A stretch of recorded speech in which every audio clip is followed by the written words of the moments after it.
Halo guys, kami dari kelompok 3 akan mempresentasikan mengenai sastra akademik dan non-akademik menghadapi era revolusi industri 4.0. Sebelumnya, perkenalkan anggota kelompok 3 yaitu Lujeng Septiana Sari dengan NPM 1127, Nadivia Nasila Syafa dengan NPM 1134, Anissa Romadoni dengan NPM 1135, dan Nabila Hanan Febrianti dengan NPM 1150. Kritik sastra akademik dan non-akademik sebelum menghadapi era revolusi industri 4.0. Perbedaan kritik akademik dan non-akademik.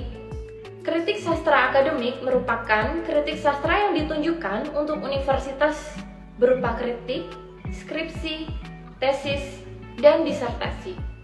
Kritik sastra non-akademik adalah kritik sastra yang memanfaatkan media cetak seperti koran, majalah, buletin, dan esai-esai yang dibukukan. Selanjutnya ada sejarah kritik sastra akademik. Menurut buku kritik sastra modern, kritik sastra modern ada sejak angkatan Balai Pustaka sampai angkatan 45. Wajah baru ditunjukkan oleh kalangan akademik di lingkungan universitas melalui penulisan yang dikenal dengan kritik akademik. Kritik sastra akademik ada sejak pertengahan tahun 1950 yang ditunjukkan untuk universitas atau mahasiswa. Pada tahun 1956 sampai 1988, sastrawan masih melakukan kritik terhadap karya sastra, namun kritik sastra akademik masih mendominasi.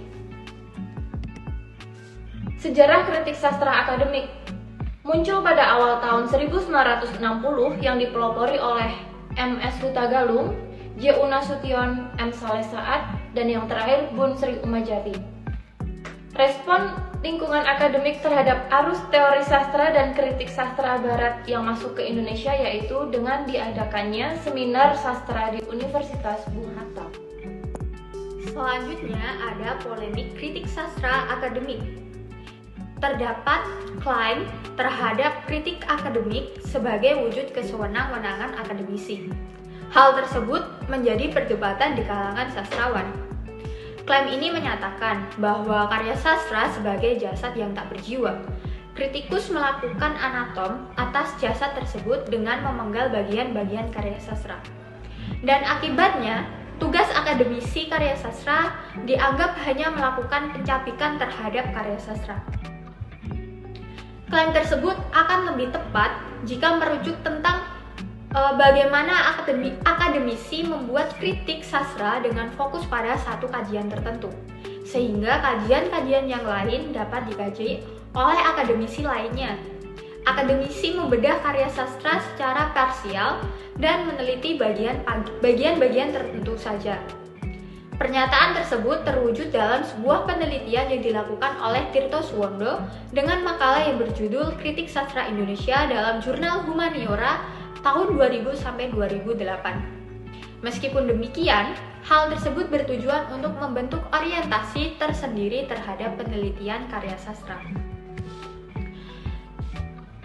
Kritikan utama yang ingin disampaikan yaitu hanya berfokus pada intrinsik dan ekstrinsik karya sastra melalui pendekatan tertentu. Pada akhirnya, kritikus tidak mengkritik karya sastra secara keseluruhan karena dalam karya sastra memiliki banyak dimensi, aspek, dan juga unsur. Lingkup kritik sastra akademik menghadapi revolusi 4.0. Lingkup kritik sastra akademik tidak saja terbatas pada makalah ilmiah berupa skripsi, tesis, disertasi sastra ataupun berupa tugas-tugas akademik sastra lainnya yang menggunakan kritik sastra sebagai studi utamanya, melainkan telah merambah ke arah yang lebih luas yaitu wahana daring yang diwujudkannya melalui jurnal-jurnal yang dikelola secara ilmiah. Jurnal nasional dimanfaatkan sebagai ruang akademik ilmiah untuk mempublikasi tulisan ilmiah. Dalam hal ini, kritik sastra yang ditempuh melalui sistematik. Tren menggunakan jurnal sebagai database publikasi bukanlah sesuatu yang baru dalam dunia sastra akademik di Indonesia. Tercatat tahun 1989, Fakultas Ilmu Budaya Universitas Gadjah Mada melahirkan jurnal Humaniora. Sejarah kritik sastra non-akademik. Kritik sastra non-akademik dipelopori pertama kali oleh Arif Budiman. Beliau mengemukakan sebuah metode genset. Metode genset ini yang menekankan pada pendekatan subjektif tanpa prasangka dan penghayatan terhadap karya seni sebagai suatu keutuhan baik bagi pembaca maupun kritikus. Metode ini diterapkan langsung olehnya pada sebuah skripsi yang ditulisnya di bidang psikologi di Universitas Indonesia tahun 1971. Metode yang dikemukakan oleh Arif Budiman ditinjau secara teoritis dianggap tidak memenuhi pedoman untuk dianggap sebuah telaah sastra yang mengandalkan objektivitas. Karena bagi Arif Budiman metode ini ditentukan oleh pertemuan pribadi antara pembaca dan penyair yang pada prinsipnya adalah mempribadi dan subjektif. Oleh karena itu, kritik sastra non-akademik memanfaatkan ruang media seperti koran, majalah, buletin, isai-isai yang dibukukan sebagai sarana publikasi perluasan gagasan-gagasannya mengenai kritik sastra sehingga dapat dikonsumsi pembacanya. Selanjutnya, lingkup kritik sastra non-akademik menghadapi era revolusi industri 4.0. Jangkauan publikasi kritik sastra non-akademik tidak saja memanfaatkan media koran, majalah, dan buletin cetak saja, melainkan bergeser menggunakan portal-portal online. Portal-portal online yang dimaksud antara lain www.literal.id, infosastra.com, jendelasastra.com, sastranesia.com, duniasastra.com, pawonsastra.com, dan lain-lainnya. Wahana diseminasi penelitian sastra di era revolusi industri 4.0.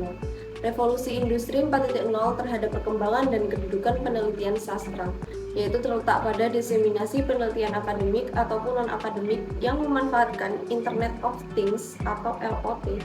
LOT adalah sebuah sistem yang menggambarkan di mana item-itemnya di dunia fisik terhubung internet melalui jaringan wireless dan internet jaringan kabel.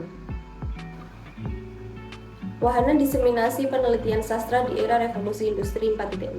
Peraturan Menteri Pendidikan Nasional Republik Indonesia Nomor 22 Tahun 2011 terbitan berkala ilmiah, dilanjutkan Peraturan Direktur Jenderal Pendidikan Tinggi Kementerian Pendidikan dan Kebudayaan Republik Indonesia Nomor 1 Tahun 2014 tentang pedoman akreditasi terbitan berkala ilmiah, di mana terbitan berkala ilmiah yang semula tercetak beralih kepada elektronik menggunakan wahana Open Journal System atau yang setara untuk memproses tulisan secara cepat dan dapat disunting, ditelaah, dan diterbitkan mengacu pada standar ilmiah. Kesimpulan, kritik sastra akademik dan non-akademik mengalami perubahan wajah publikasi yang memudahkan kritikus menyediakan kritik-kritik sastra. Penelitian kritik sastra akademik dan non-akademik standar keilmiahannya telah dikembangkan menggunakan wahana indeks nasional sehingga dampak ilmiahnya dapat dimanfaatkan oleh penulis maupun pembaca. Kritik sastra akademik dan non-akademik yang awalnya memanfaatkan media cetak ini telah memanfaatkan portal-portal online untuk memudahkan pengguna dalam mengakses kritik sastra secara daring. Sekian pemaparan materi dari kelompok kami mengenai sastra akademik dan non-akademik menghadapi revolusi industri 4.0. Semoga dapat bermanfaat bagi kita semua. Jika ada pertanyaan bisa disampaikan pada kelas besok ya guys. See you guys. Bye.